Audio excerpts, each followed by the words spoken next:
আসসালামু আলাইকুম। Dubai visa কি আসলেই খুলে গেছে? ইফতার মাহফিলে অ্যাম্বাসেডর কি বলেছেন? দুবাই অ্যাম্বাসেডর কি বলেছেন? নতুন নিয়মে কিভাবে লুক নিবে জানতে হলে পুরো ভিডিও অবশ্যই আপনাকে দেখতে হবে। তো মূল ভিডিওতে যাওয়ার আগে আপনাদের বলেছি এরকম ইনফরমেটিভ ভিডিও কিন্তু আমার চ্যানেলে প্রতিদিনই আপলোড হচ্ছে। আপনারা যদি মিস না করে যান তাহলে অবশ্যই চ্যানেলটা সাবস্ক্রাইব করে রেখে দিন। তো চলে যাচ্ছি মূল ভিডিওতে। আপনারা জানেন গত 12 বছর যাবৎ কিন্তু দুবাই ভিসা বন্ধ রয়েছে। এটা বহু কারণে বন্ধ রয়েছে। ওয়ার্ক ভিসা শুধুমাত্র বন্ধ ছিল। বর্তমানে কিন্তু এটা ভিজিট ভিসাও বন্ধ রয়েছে। ডক্টর ইউনূস কয়েকদিন আগে দুবাই সফর করেছিলেন, ওইখানে অনুরোধ করেছিলেন যেন বাংলাদেশিদের কমপক্ষে ভিজিট ভিসাটা খুলে দেওয়া হয়। ওইখানে দুবাই থেকে কি উত্তর পেলেন ডক্টর ইউনূস? তারা বলতেছেন যে বাঙালিরা প্রতারক, বাঙালিরা প্রতারণা করে থাকে। তারা এসে থাকে হাই প্রফেশন বিষয়, যেমন এখানে শিক্ষক রয়েছেন, ডক্টর রয়েছেন, তারপর প্রজেক্ট ম্যানেজার রয়েছেন, এরকম হাই প্রফেশনাল লুক এসে থাকে। তারপরে তারা নিম্নমানের যে কাজগুলা ওইগুলা করে থাকে।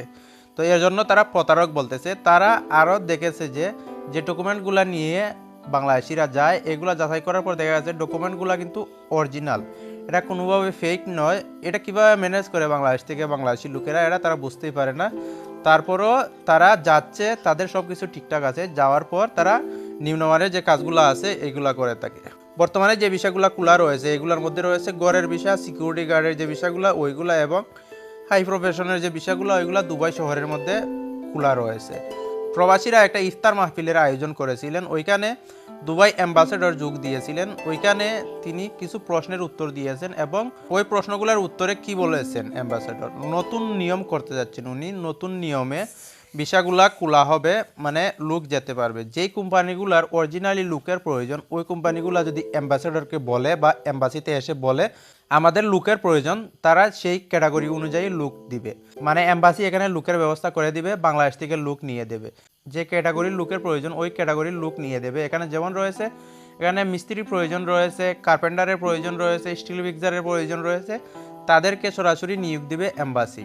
তাদেরকে অবশ্যই কিছু ধাপ অনুসরণ করতে হবে, পরীক্ষার মাধ্যমে পরীক্ষা নেওয়া হবে তারা অরিজিনালি কাজ জানে কিনা, তারপরে তাদের নিয়োগ দেওয়া হবে। আপনারা জানেন সৌদি আরবের ভিসা কিন্তু অনেক দিন যাবৎ প্রায় 12 থেকে 13 বছর বন্ধ ছিল। তারপরেও কিন্তু কখনো এই যে লোকগুলা যাওয়া, কোম্পানিতে লোক যাওয়া, এইগুলা যাওয়া বন্ধ হয় নাই। সাধারণত যে গণহারে বিষয়টা, ফ্রি বিষয়টা আছে এটা বন্ধ ছিল, কিন্তু নিয়ম অনুযায়ী যে কোম্পানিতে লোক যাওয়ার কথা ওইগুলা কিন্তু যাচ্ছিল।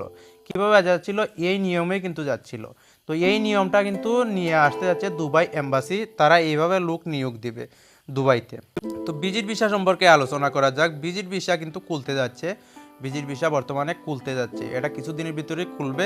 আমরা যদি আইন কানুন মেনে চলি, আইন ভঙ্গ না করি, তাহলে এইটা কিন্তু চলতে থাকবে। না হলে দেখা যাবে কিছুদিন পরেই এটা বন্ধ হয়ে যাবে। আমাদের কিন্তু কিছু বদভ্যাস রয়েছে, এর কারণেই এই বিষয়গুলো বন্ধ হয়ে যায়। আমরা ভিজিট ভিসাতে যাই, যাওয়ার পরে ওয়ার্ক যেটা আছে ইলিগেলভাবে থাকার পরে আমরা কাজ শুরু করে দিই, ইলিগেল হয়ে পড়ি, লিগেল হওয়ার চেষ্টা করি না। এর কারণেই কিন্তু ভিজিট ভিসা যেটা ওইটা বন্ধ হয়ে যায়। আমরা যেখানে যাই সেখানকেই বাংলাদেশ বানিয়ে ফেলি। আমরা যেমন যে অবৈধ ব্যবসাগুলো আছে ওইগুলো করে থাকি, চুরি করে থাকি, জুয়াবাজি করে থাকি, নারীবাজি করে থাকি। বেশিরভাগ সময় দেখা যাচ্ছে ফিলিপিন্সি যে মেয়েগুলো ওইগুলার দালাল বলতে যেগুলাকে দেখা যায় বাঙালি লোকগুলাকে দেখা যায়। বাঙালি লোকগুলা এই ফিলিপিন্সি লোকগুলাকে দিয়ে, এগুলা ফিলিপিন্সি লোকগুলা কিন্তু অন্যান্য যে অনেক খারাপ দেশ রয়েছে তাদের চাইতেও অনেকটা নিম্নমানের। তারা কিন্তু এই খারাপ কাজগুলো করে থাকে, এইগুলার দালালি করে থাকে বাঙালি লোকগুলো। আপনারা জানেন বাহরাইনে বা মিডল ইস্টের যে দেশগুলো আছে এই দেশগুলোতে কিন্তু, দুবাই সহ এই দেশগুলোতে কিন্তু ফিলিপিন্সি মেয়েরা ওপেন ব্যবসা করে যাচ্ছে, আর যে করে যাচ্ছে থাইল্যান্ডি মেয়েরা। তো এইগুলার দালাল বেশিরভাগই বাংলাদেশি। তো এর কারণে কিন্তু কদিন পরপরই দেখা যায় যে এই লোকগুলা ধরা খায়। এইগুলার কারণে সাধারণত ভিসাটা, ওয়ার্ক ভিসা তো বন্ধ হয়ই, অন্যান্য দেশের ক্ষেত্রে কোনোদিনই ওয়ার্ক ভিসা বন্ধ হয় না, ভিজিট ভিসা তো দূরে থাক।